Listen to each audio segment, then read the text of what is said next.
Students, मैं Neelam Krishniya, associate professor Seth R Sethia government PG college Kaulanera से हूँ। आज हम बात करते हैं मनोविज्ञान विषय के बीए पार्ट 3 के सिलेबस के बारे में, जिसमें हमारे पास 2 पेपर्स हैं। पहला पेपर है सकारात्मक मनोविज्ञान, जिसे हम पॉजिटिव साइकोलॉजी कहते हैं अंग्रेजी में। उसमें हमारे पास 3 सेक्शंस हैं।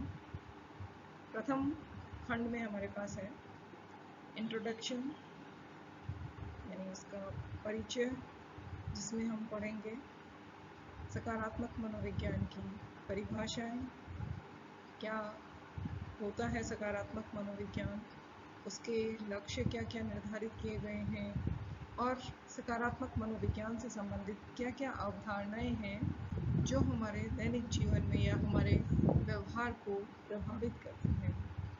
इसी के साथ हम इसमें पढ़ेंगे सकारात्मक मनोविज्ञान का मनोविज्ञान की अन्य शाखाओं के साथ क्या संबंध है, इसके बारे में हम जानकारी लेंगे। विभिन्न मनोविज्ञान की जो शाखाएं हैं उनके साथ किस तरह का संबंध है और किस तरह से मिलकर के वो उनके साथ काम करता है सकारात्मक मनोविज्ञान।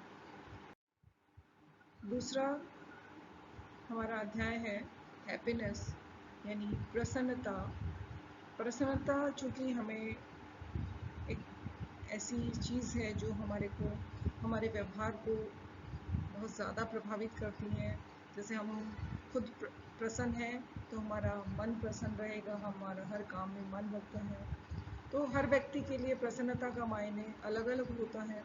तो इसी संबंध में हम कुछ विचारधाराएं हैं जो यहाँ पे हम पढ़ेंगे कि प्रसन्नता का अर्थ क्या है।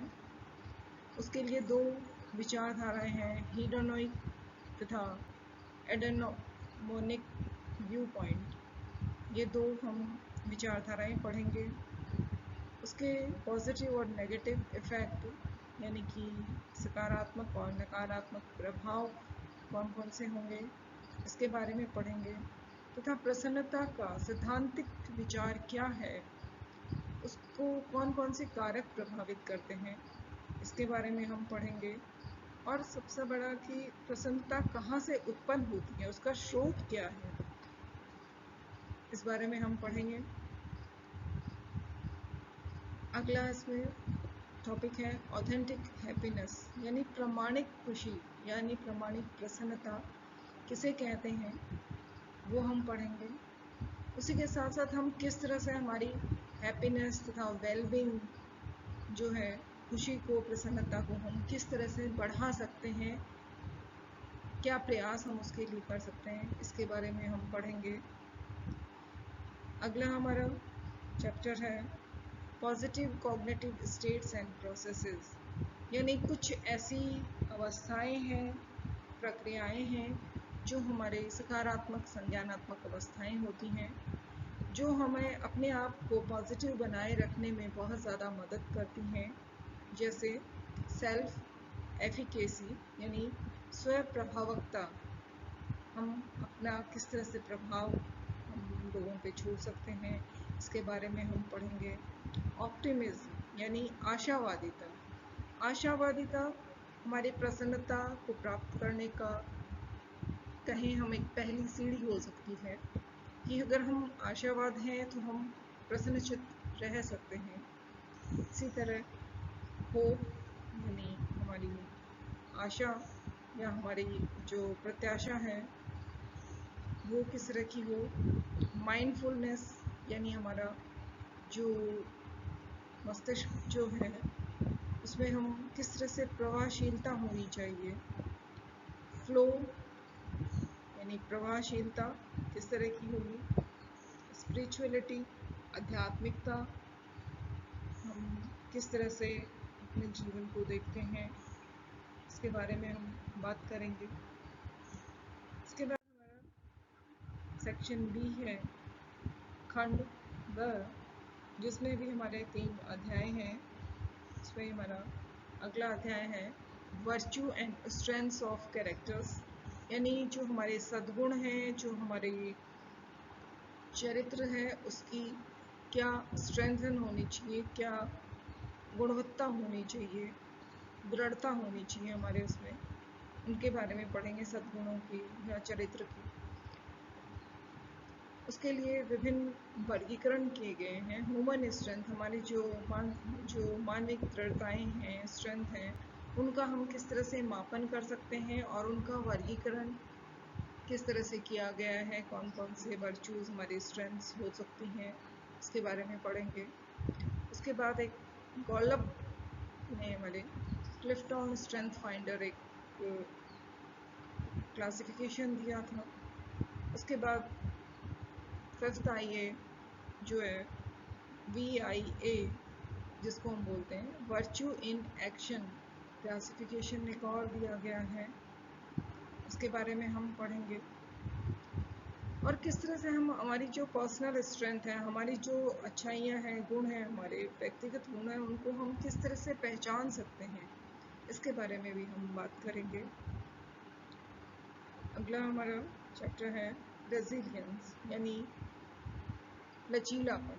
रेजिलियंस मतलब कि हमारे जीवन में किस तरह से कुछ कठिनाइयाँ आती हैं, कुछ परिस्थिति घटनाएँ हो जाती हैं, जिससे हम हमारे जीवन में जो बाधाएं आ रही हैं, लेकिन हम उनको कोप करते हुए किस तरह अपने आप को बनाए रखते हैं। जैसे कई बार हमें होता है कि कोई रेसर है, वो रेस दौड़ रहा है और शुरू में वो पिछड़ गया, लेकिन फिर भी वो अपने आप को वापस उस दौड़ में वापस ले आता है मेहनत करके।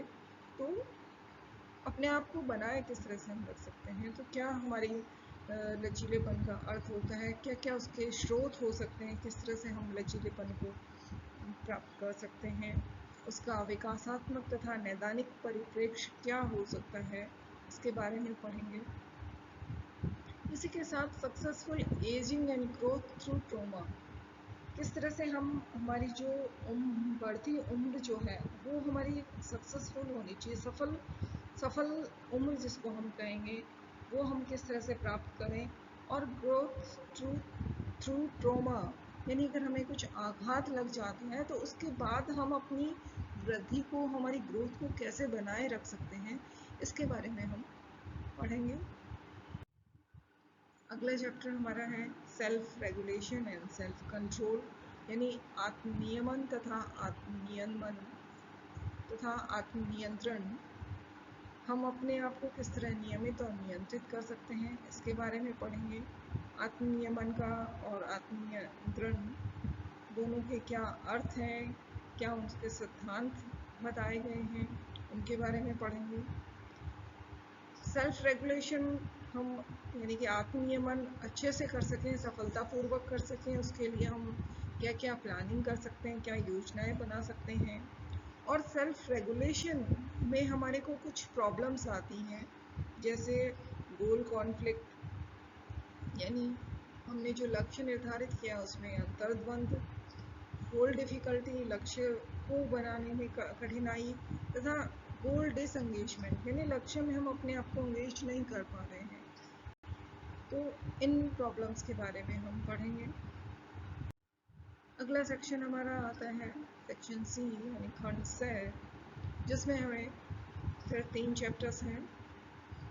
इसमें पहला हमारा है मेंटल हेल्थ एंड वेलबींग, यानी कि हमारा मानसिक स्वास्थ्य और हमारे अच्छापन, यानी वेलबींग, हम किस तरह से अच्छे रह सकते हैं, हमारा मानसिक स्वास्थ्य क्या होता है, किस तरह से हमारी अपनी व्यक्तिगत हमारी वेलबींग किस तरह से होगी, और अगर हम स्वयं अच्छे से वेलबींग नहीं कर पाएंगे अपने आप को, तो लाइफ सेटिस्फेक्शन हमारा किस तरह का होगा, इसके बारे में हम बात करेंगे। सामाजिक हमारे अच्छापन, कि अगर हम मानसिक रूप से स्वस्थ हैं तो हम खुद भी अच्छे वेलबींग रहेंगे, हमारा सोशल वेलबींग भी अच्छा होगा।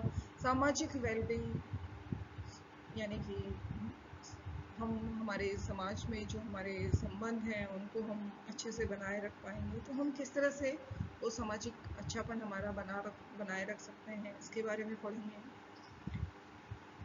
साइकोलॉजिकल वेलबींग, यानी मनोवैज्ञानिक रूप से हम कितने वेलबींग हैं, उसके बारे में बात करेंगे। पूरा कंप्लीट स्टेट मॉडल जो है, यानी कि पूरी एक संपूर्ण अवस्था का जो मॉडल है, उसके बारे में हम बात करेंगे। अगला चैप्टर आता है हमारा इमोशनल इंटेलिजेंस, यानी कि हम अभी तक पढ़ते आ रहे थे इंटेलिजेंस क्या होती है। फर्स्ट ईयर में जैसे हमने पढ़ा इंटेलिजेंस क्या है, कितने प्रकार की होती है, कैसे हम उसका मेजरमेंट करते हैं। आज हम यहाँ एक और अलग बात करेंगे कि इमोशनल इंटेलिजेंस, यानी कि हम सामूहिक रूप से कितने इंटेलिजेंट हैं, इमोशनली कितने हैं, लोगों की भावनाओं को किस तरह से समझ सकते हैं और अपनी भावनाओं को हम किस तरह समझा सकते हैं, इसके बारे में हम पढ़ेंगे। उसका अर्थ क्या होता है, कौन कौन से तत्व होते हैं इमोशनल इंटेलिजेंस में, और कौन कौन सा सिद्धांत है उनके बारे में हम यहाँ पढ़ेंगे। और क्या हम इमोशनल इंटेलिजेंस को बढ़ा भी सकते हैं, अगर हम बढ़ा सकते हैं तो किस तरह से बढ़ा सकते हैं, इसके बारे में हम बातचीत करेंगे। और आखिरी चैप्टर हमारा आता है प्रो सोशल बिहेवियर, यानी प्रसामाजिक व्यवहार, क्योंकि जहाँ हम जिस समाज में रहते हैं हम अपने आप को सकारात्मक रखते हुए कुछ इस तरह के व्यवहार कर सकते हैं जो हमारे को सामाजिक बनाए रखने में मदद करते हैं। जैसे एम्पैथी, यानी परानुभूति, यानी कि दूसरों के दर्द को, दूसरों की भावनाओं को वैसा ही फील करना जैसा वो फील कर रहे हैं।